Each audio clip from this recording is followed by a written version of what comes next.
Cum vă spuneam, dezvoltăm proiecte comune, culturale, împreună cu Consiliul Județean și încă o dată aduc mulțumiri pentru că ne-a fost susținător în ultimii ani, când chiar nu prea avem susținere prea mare. Dau cuvântul domnului președinte al Consiliului Județean, domnul Sorin Brașoveanu.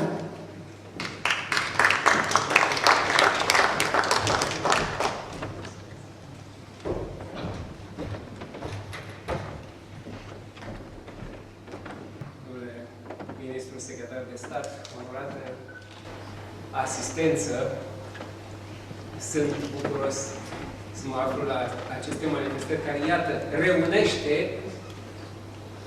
experți din domeniul arhitecturii, urbanismului și nu numai, reprezentanți, iată, ai culturii, reprezentanți din mediul de afaceri, reprezentanții administrației publice locale și ai societății civile. Da, este deja o tradiție ajunsă la a 5-a ediție acest forum cu o temă ambițioasă și de actualitate, de mare actualitate, și anume spațiul public. Vreau să salut din partea Consiliului Județean pe toți oaspeții și toți invitații care au sosit în cetatea noastră și care s-au înscris, iată, la multitudinea de activități care se regăsesc pe agenda de lucru a acestor zile,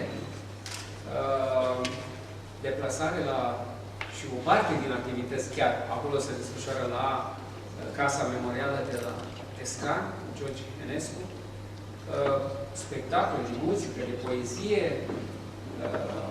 frumos, foarte frumos. Și profesia dumneavoastră este cea mai vizibilă în societatea noastră. Pentru că prin proiectele dumneavoastră aduceți frumosul în viața noastră, îndepărtați acel gri cotidian, fără a lăsa totuși plumbul bacovian, că este la Bacovia acasă, este la noi acasă și pentru că aduceți culoare și dați viață spațiului public. Consiliul Județean, sigur, să salutați prezența, sprijinul, nici nu s-ar putea altfel. Eu nu concep altfel și mi-am dorit să mă implic. Dacă vrem, într-adevăr, să schimbăm ceva în comunitatea asta, indiferent și mai ales că ai această posibilitate, pe orice discutam cu Geo înainte de a ajunge la Ministerul Culturii, secretar de stat, nici nu gândeam așa, nici eu, președinte al Consiliului Județean, câteva idei și câteva proiecte. Viața ne-a adus aici și avem un cuvânt de spus. Unele din ele le putem concretiza. Unele nu. Chiar dacă noi doi și toți ceilalți doresc, pentru că sunt încă bariere birocratice foarte mari și n-am reușit să le spargem și tot felul de proceduri și așa mai departe. Dar nu renunțăm. Noi așa nu renunțăm. Mergem mai departe. Consiliul Județean a făcut niște pași importanți, eu în ultimii ani de zile, în sensul că, iată, o strategie pe care și-a actualizat-o, Există o strategie, da, care a actualizat o strategie de dezvoltare durabilă a județului. Acum se lucrează la un alt proiect ambițios, planul de amenajare a teritoriului, planul de mobilitate urbană la municipiu. Iată câteva din instrumentele strategice care, sigur, conduc la dezvoltarea județului, la conectivitatea cu regiunea la nivel național și la nivel european. Aș menționa doar câteva proiecte pe care Consiliul Județean le demarează în perioada aceasta și care sunt deziderente din strategia de dezvoltare durabilă a județului. Și mă refer aici la dezvoltarea infrastructurii aeroportoare prin modernizarea aeroportului internațional George Enescu. terminalul, parcarea și toate anexele adiacente turnul de control s-au finalizat, s-au făcut recepția, s-au pus în funcțiune.